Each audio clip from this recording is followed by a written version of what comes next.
This video will address the answer to one question. What kind of motor oil should I use in my classic British car? This is not going to be a chemistry lesson. It's simply the answer to a question that's both important and common. It will help you choose. Okay? Regarding motor oil, the confusion today is all due to emission controls. Emission controls have called for changes in the fuel we use and the oil we use. Truth be told, the fuel and oil our classic cars are made to run on is gone. Now, it may sound odd, but we should be happy they're gone.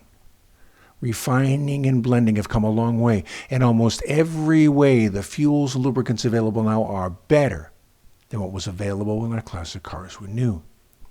In fact, if we were to visit a modern oil, we would find we really have only one significant problem with it: the boundary layer.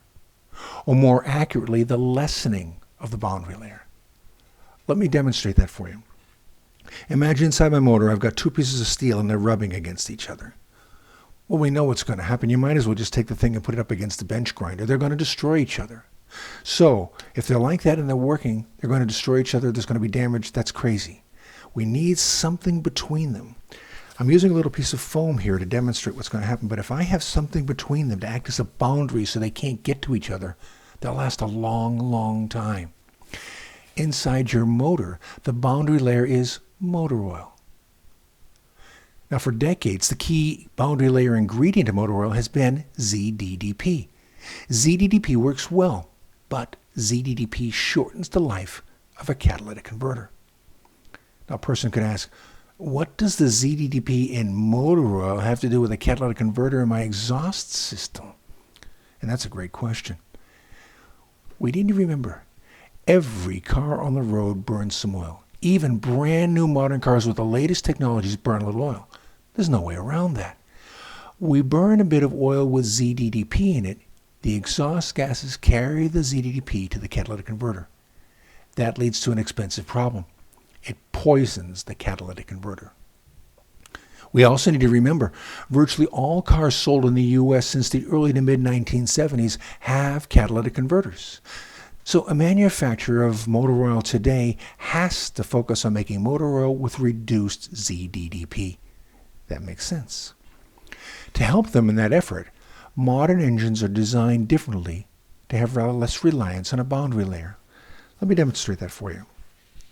Imagine in your car, this is the top of a lobe on the cam, and this is a lifter. We've got flat tappets in our cars. So as the cam comes around like that, the lifter skids up to the top, skids across the top, and skids down. Skid, skid. That's it. It's brutal. Okay? And this was the place in the car that usually took the most beating. But look at these lifters. They're upside down so that you can see them, but every single one of them has a wheel on the bottom. Or a roller. These are called roller lifters or roller tappets. And so imagine, instead of skidding up that lump on the side of the camshaft and coming down the other side, it just rolls up and rolls down. There's less bearing. There's less wear and tear. We don't have as much of a need for a boundary layer, so we can get away with it. So then imagine that I want oil for my classic car. Okay? Oil that has the ZDDP I need to make the boundary layer for my classic engine. I have two choices. One, I can buy motor oil that's formulated for classic cars. This 220-815 is made for classic cars. Okay, it's collector's choice and there's a classic car, a vintage car on the front of it. The other option I have is I can buy oil that doesn't have enough ZDDP and I can add the ZDDP myself, such as this 220-805. Now, while we're talking about this, let's talk about something we have to watch for. As children, we all did this. As children, we probably saw an adult putting a little bit of salt on their food one day, and they maybe put a little bit of salt on our food. And we were told, this makes the food taste better. And maybe it did. So one day, and this is what we all did, we're all by ourselves, and we put a little bit of salt on our food, and we said, well, if a little bit is good, a lot is going to be so much better. And we dumped a lot of salt on there. And what did we do? We ruined the food. Well, if a little ZDP is good, a lot of it isn't necessarily better. In fact, too much can create a problem for your motor. There are directions on the back, okay? We only want to follow the directions and we'll get the feature and the value that this has for us. Now, we can't have this video without at least addressing synthetics. In a nutshell, synthetic oils are usually the best choice for a late model engine. However, since they're not formulated for older engines, they have less ZDDP than our classic cars call for. So how about a summation? Well, a good place to start, okay, would be to look for a 20W50 motor oil. Okay? There are a couple of reasons for that. First, you're not likely to see a modern engine calling for 20W50 motor oil. It's pretty much confined to the realm of older engines. Since it's not normally used for modern engines, the tendency to lessen the zinc is not as strong. Plus, it has the viscosity our older engines are happy with. In fact, if this technician were looking for oil for a classic car today, he would seek a 20W50 motor oil, formulated for classic cars. And then he would check the label. The label is the trick. Now, there are lots of videos and articles on the internet that talk about ZDDP and parts per million and percentages and so much and so forth. And there's a lot of math and it's confusing. There's an easier way. Okay? I've got this bottle here of Collector's Choice. And on the back, it's talking about it. And I know you can't see this in the camera. So what I'm going to do is I'm going to bring over. I've taken and made part of the back of this bigger. Okay, so there it is right there. The last sentence in the first paragraph says, do not use Hicks Oil's Collector's Choice motor oil in engines with catalytic converters.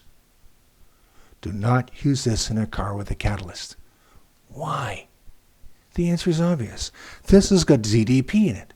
If it's got enough ZDDP in it for a classic car, it will harm a catalytic converter. So they're telling you, the engineers who designed this said, do not use it in a modern car. This is for classic cars. So I don't have to worry about parts per million or any of the other details. If this is not supposed to be in a modern car, it's going to be okay for my older car. How about another one? This case here, this is this 2050 again, just like the first one was. Okay, it's classic.